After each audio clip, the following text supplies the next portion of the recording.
એક મંત્ર શ્રી શિવાય નમસ્તુભ્યમ. કાશી વિશ્વનાથના સાનિધ્યમાં આપણે સૌ શ્રી શિવાય નમસ્તુભ્યમ મંત્રની અંદરમાં એટલી તાકાત છે કે આપણા ઘરની અંદર આવતી કોઈ પણ નેગેટિવિટી છે, નકારાત્મક ઉર્જાઓ છે, એને આ મંત્ર છે એ દૂર કરે છે. શ્રી શિવાય નમસ્તુભ્યમ રોજ એક માળા કરો. તમારા કોઈ દી એકઈ કામ છે ક્યાંય કોઈ દી અટકે નહીં.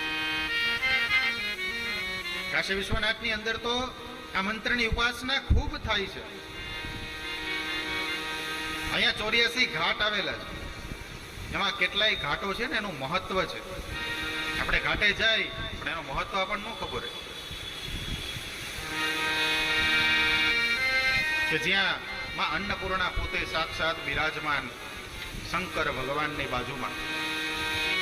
આખી નગરી જોવા જાય તો ત્રિશુલ પર વસેલી નગરી. અને એમ કહેવાનું કે પ્રલય કાળની અંદર પણ કોઈ પણ દુવિધા આવશે, આપદા આવશે તો કાશી નગરીને કોઈથી કાંઈ થશે નહીં. ઢુંડીરાજ ગણેશ મુખ્ય દ્વાર પણ બિરાજમાન અને કાશીના કોટવાલ કાલભૈરવ.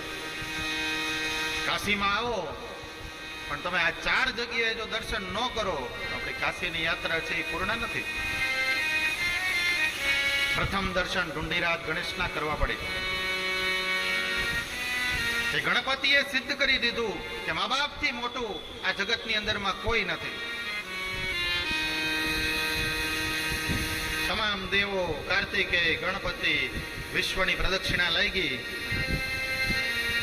બધાએ એક સ્પર્ધા કરી પણ ગણપતિ ભગવાને શું કર્યું? મા બાપને વચ્ચે બેસાડ્યા. એની 4 પ્રદક્ષિણા કરીને કીધું કે મારા માટે તો મારા મા બાપ છે ને એ જ મારું સર્વ જગત છે, વિશ્વ છે. એટલે ગણપતિએ પણ સિદ્ધ કરી દીધું. એ ગણપતિ મહારાજ અહીંયા બિરાજમાન જેનું નામ છે ઢુંડીરાજ ગણેશ. કાશીના કોટવાલ કાલભૈરવ કે જેમાં અન્નપૂર્ણા અને શંકર ભગવાનના આ જે વારાણસી છે, કાશી ક્ષેત્ર છે, એની રક્ષા કરે છે.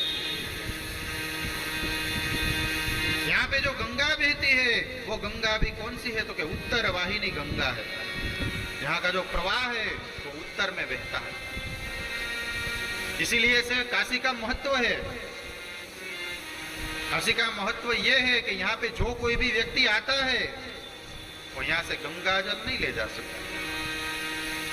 अगर वो गंगा जल ले जाएगा तो इसमें मणिकर्णिका घाट है, हरिश्चंद्र घाट है, वहां पे कितने लोगों को अग्निदाह दिया जाता है. उसकी कुछ ना कुछ इच्छाएं होती है, वो गंगा में बह जाती है, शिव के साथ वो मोक्ष में विलीन हो जाती है. काशी आओ तो અહીંથી બધી વસ્તુ લઈ જવાની, આપણે ગંગાજળ અહીંથી નહીં લેવાનું.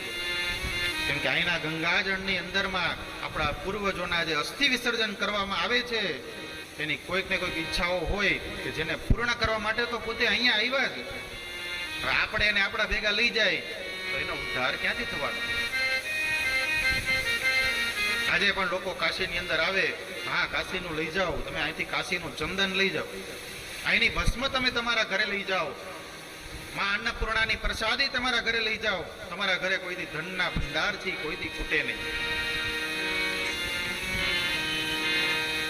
અને ખાસ 2 ઘાટની આરતી હું એટલું કહીશ કે ખાસ કરજો.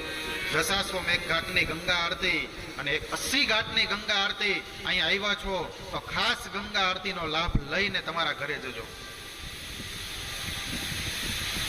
જેનું બહુ મહત્વ છે.